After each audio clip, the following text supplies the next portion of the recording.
अब पुराने ज़माने के लोग पूर्व दिशा के अंदर ही क्यों अपना घर का प्रवेश द्वार रखते थे?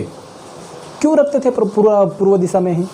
तो इससे पहले हमें ये जानना चाहिए कि इस भवन निर्माण की जो कला है उसको क्या कहते हैं? आर्किटेक्चर कहते हैं। और आर्किटेक्चर का मतलब होता है वास्तुकला, निर्माण करना, कुछ नए आविष्कार करना, ये मतलब होता है ये वास्तुकला का, आर्किटेक्चर का। तो हमें इसकी ज़रूरत क्यों पड़ी कि भैया जैसे जैसे हमारा विकास होता चला ऐसे ऐसे हम क्या नए भवनों का निर्माण का ज़रूरत पड़ने लगी, तो हमें अन्न का संग्रह करने की ज़रूरत पड़ी गई बहुत ज़्यादा, तो हमने भवनों का निर्माण स्टार्ट कर दिया, ठीक है ना। तो संस्कृति की बात जब हम करते हैं तो भारत के अंदर स्टार्ट कब से होता है?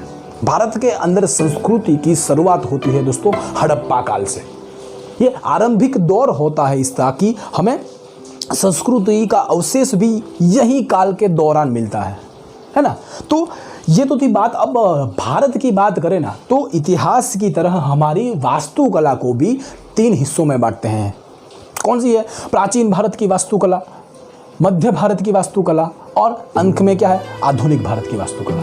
ये 3 में बांटते हैं और इसमें भी कई पेटा प्रकार है। सबसे पहले लेते हैं प्राचीन भारत की जो कला है उसके कुछ 5 प्रकार है। तो कौन से वो? तो सबसे पहले आते हैं हड़प्पा सभ्यता की, मौर्य सभ्यता, मौर्योत्तर सभ्यता, उसके नीचे आता है गुप्त काल की, और फिर दक्षिण भारत में। दक्षिण भारत में मतलब क्या? ये तीनों से सब कुछ अलग ही था, द्रविडियन संस्कृति जिसे हम कहते हैं दक्षिण भारत के अंदर, ठीक है। तो ये सारी संस्कृति मिलकर हमारी आर्ट एंड कल्चर का ढांचा तैयार करते हैं। इससे पहले भी संस्कृति तो थी, देखो दोस्तों, इससे पहले क्या संस्कृति तो थी, लेकिन कैसी थी भाई? आज के ज़माने में अगर शेर की बात करें तो उसकी क्या संस्कृति है?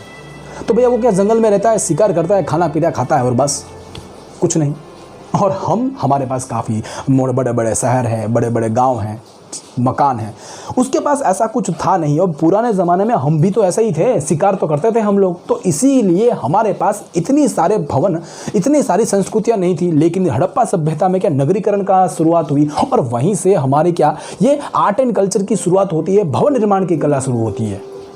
अब बात आते हैं पूर्व दिशा में ही क्यों मकान रखते हैं हम लोग, पुराने ज़माने के लोग।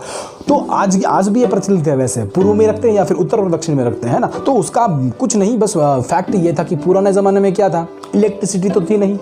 तो इलेक्ट्रिसिटी ना होने की वजह से अब उन लोगों को जब सुबह होती थी ना तो पता कैसे चले, तो वो पूर्व दिशा के अंदर अपने भवनों का प्रवेश द्वार रख लेते थे। तो इसकी वजह से क्या, जब सूरज उगता रोशनी आती तो सीधी घर में, ये पूर्व द्वार के जरिए वो सीधी घर में आती और पूरा घर रोशन हो जाता और उन लोगों को पता चलता कि भाई रोशनी हो गई है, सुबह हो गई है, वो अब चले जाए अपने कार्य के में, जो कल बाकी था वो कार्य करने निकल पड़ते थे।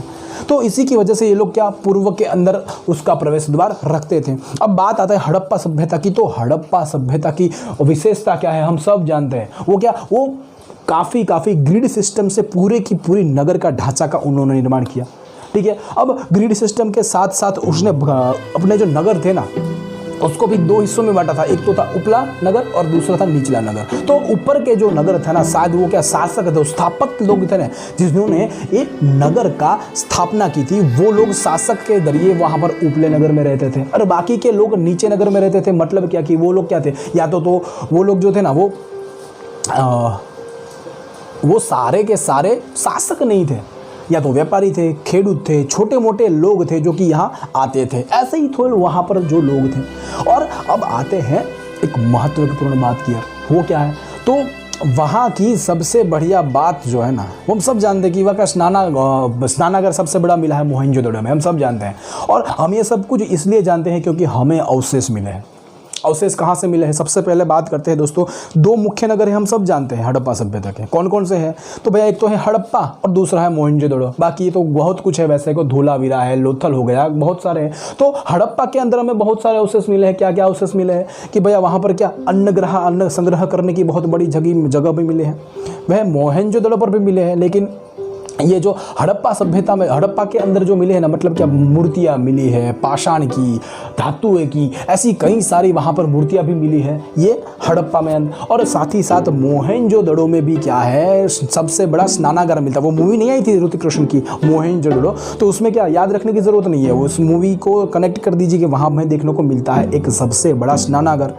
ठीक है ना, स्विमिंग पूल। तो उसी की तरह क्या मोहनजोदड़ो में सबसे बड़ा स्विमिंग पूल है जाहिर स्नानागार। और देखने वाली बात यह है कि इसमें ना तो कोई दरार है और ना ही कोई रिसाव के निशान, यानी कि उस काल की तकनीक इतनी बढ़िया थी कि वो रिसाव और ना ही दरार मिलेगी। हालांकि आज की ज़माने में कुछ हमारे यहाँ पर छत जो होती है ना, वहाँ से क्या पानी टपकता है, ठीक है ना।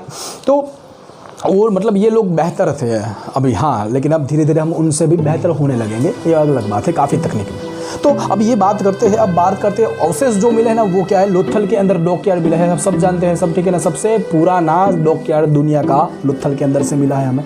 तो अब क्या है कि भैया मोहरे भी मिले हैं हमें। मोहरे में क्या है कि वो स्टेटाइट की बनी होती थी, कि जो नदी के तल में हमें मिलते थे स्टेटाइट की मोहरे, और तांबे चर्ट ऐसी भी कुछ मोहरें बनी होती थी, ठीक है ना।